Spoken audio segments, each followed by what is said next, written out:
Peace, peace, peace. More peace and blessings to you. It's your brother Delanton. And I am continuing this healing journey series that I got. I know it's a lot of other topics out here that I could speak on because the world is so crazy now. But I think that it's very important in this time for me to share good things and for people to have encouragement. So, I hope that you're okay. I hope your mental health is intact, and I truly hope that you're happy. Why is it so important for a black man to heal before he tries to pursue anything of importance in his life? Well, the reason why is because if you're an unhealed man, you ain't gonna do nothing but mess it up. You're not gonna do anything but mess up whatever you're trying to do. Because the prerequisite to success is having your mind right. And you can't have a right mind if you thinking bad thoughts, you unsure of yourself, you're not making the right moves to put yourself in the best position for success. And a lot of times, the reason why you'll see a black man on the corner begging for change, asking other men, asking women, it's just a horrible thing to see, is because they have fell into the deepest level of despair. And when you fall into the deepest level of despair, anything goes. You won't stop yourself from doing things that's distasteful, or you may see people looking at you as like, damn, I'm a bum. Or people talking to you crazy because every time they see you, you're asking for something or you're begging. It's a terrible way to be for a man, period. Because God made you as a man with the power in your life to change your existence, to reinvent yourself, to do something positive. He made the man to till the land. What does that mean? That means get out here in the world and dig down in the ground for sustenance or what you need. Dig down for it. And if you're not willing to do that, then it'll lead to deep despair. And most of the time, the reason why men that are like that are not willing to dig down and pull the greatness out of themselves is because they're not healed from trauma. Well, you may say, Brother Delanton, how do you heal from trauma? It's many different ways. But my advice to you is, the first thing you need to do is admit your faults. Admit where you went wrong at. Admit that you made bad decisions. Now, for instance, if a person is addicted to drugs, and you're trying to get yourself back on track. And because I know many people who was addicted to drugs and went to NA, Narcotics Anonymous, or Alcohol Anonymous, which is AA, one of the first things that they do is make you admit to your faults.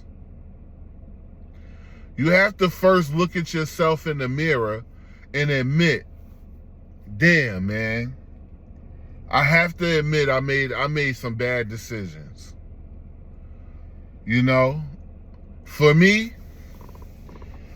I chose when I truly did not have to, because I didn't come from a family where we were always down bad, or, you know, we had some struggles just like all families, unless you're wealthy.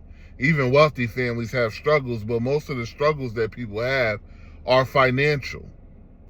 So we had some financial struggles, but my life was never so bad that I had to choose street life. I chose street life because it was an easy way out, when I absolutely did not have to choose street life. I didn't grow up in the hood. I grew up primarily in Willingboro, New Jersey, in the suburbs, in Burlington County. I didn't grow up in a major city where it's hubs for crime and drug use and drug dealing and gun shooting. I didn't grow up around that. I grew up in Willingboro, New Jersey. Excuse me. Something about the streets was appealing to me, though. So I chose street life. And during my street life ventures, I was robbed several times, gun to my head. I was shot at. I've been through a lot of different stuff dealing with street life. But the one thing I never did is I never used the drugs. Yeah, one time I smoked marijuana. I even used to smoke nasty cigarettes. I never was a drinker, so I never really had a problem with alcohol. My thing was marijuana. And I seen so many of my peers and associates fall victim to the same drug that we all used to be out running around selling it, selling drugs in different neighborhoods all throughout Burlington County, in Camden County, and even out in Trenton, New Jersey. I seen so many of my friends and people that I knew come to me later on in life and say, hey man, I'm so happy to see you. You're not out here, you know, on drugs, strung out. It look like you're doing good for yourself, all of that. And it's because I never chose to try the drugs. First of all, I had personal first-hand experience on what drugs do to people. So I never wanted to go down that path. And it's ironic that I chose to never go down that path, but I chose to sell the same thing that I seen destroy people to other people. And that was my mistake. I had to repent from that. That's the first thing I had to do, is admit that I made a bad decision. I spent the first vulnerable years of my life coming into my adulthood as a teenager, into my adulthood as a street drug dealer. I started running around at like 15 years old. And not only did I make that bad decision, I put other people in harm's way, and they wind up going down the wrong path because they were following me. You know, I almost destroyed lives because it was people who wanted to be friends with me, because as a young man, I'm still young, but as a younger man, I was very influential in the streets. I had a lot of guys around me and some girls. And a lot of them followed in my footsteps and wound up going to prison, wound up using drugs, and some of them were able to regain themselves and are doing well, but most of them either perished or in and out of prison, or their life is just not the same no more. And once I accepted a level of self-knowledge and I started to put down wicked things, I started to feel a real sense of guilt, a deep sense of guilt, because I led some people down a terrible path because I could have influenced them to do something positive with their life, and I didn't. And I had to repent from that and admit that I was wrong. I also made the decision to stay in a relationship way longer than I should have. And now in hindsight, when I look back at it, I don't regret that I stayed in a relationship, because I got 2 beautiful children out of it. But once I started to see that the relationship was going nowhere, because I started to see it way before I accepted it, I started to see that me and this woman is growing apart. Maybe 4 or 5 years before we ultimately separated. If I would have followed my instincts, I would have walked away from that relationship. And maybe I would have had a different outcome in life. And I admit that my biggest problem is, instead of following what now I know is the intervention of God in my life, trying to steer me in the right direction, I wanted to do what Brother Delanton wanted to do. Is many things that I should have not done or walked away from, and I had something in me tell me, brother, don't do that.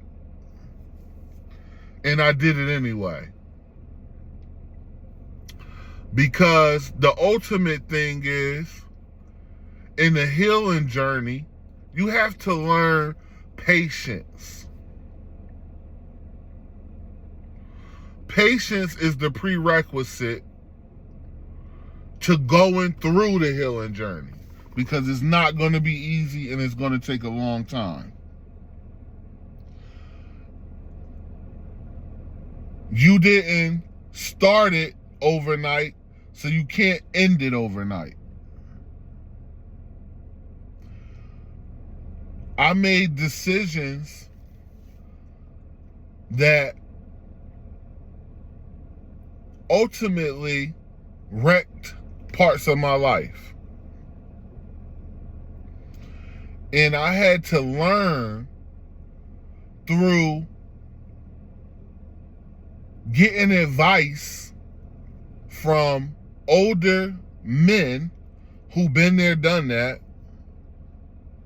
who cared enough about me to steer me in the right direction and give me advice and say, no, sir, that's not how we do this. No, sir, as a man, you don't do that. I remember I used to get into arguments with the mother of my children. And I used to argue with her like I was a girl. And I met a strong man and a man of great character who partially raised me into my manhood.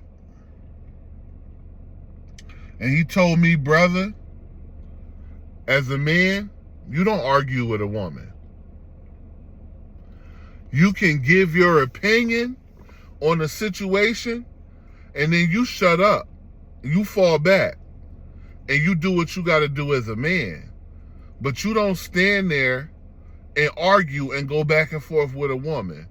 That's a sign of feminine energy for a man. A man doesn't do that. And I had to step back and look at myself and say, damn, I've been arguing with girls ever since I was a little guy. I never seen anything wrong with arguing with a girl, just like arguing with a man or going back and forth with a guy. I never seen anything wrong with it. That's because I didn't have the great character of a man. And what happens is, once you start to heal from who you used to be, and you start taking on the attributes of a new man of great character, you start to realize all of those things that you was doing before were hindrances in your life. If you're not healed, you can't propel yourself forward. And you might look at society, look at social media, look at TV, look at all these things that everybody talking about healing from something. Healing. What is it? What is healing?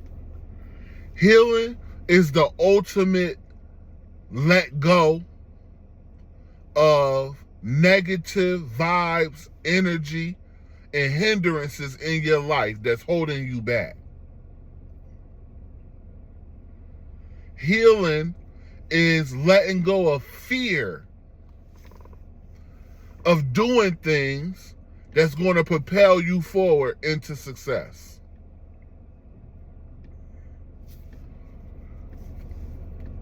This is what healing is. So when a person say they're on a healing journey, if they truly mean it, then you should start to see changes in that person's character, in the way they talk, in the way they interact with people, in the way that they are as a human being in human interaction with other people. You should start to see that person having more success in their life, being a nicer person, because healing from trauma is letting go of negativity and accepting positivity. Part 1. Part 2 on the way.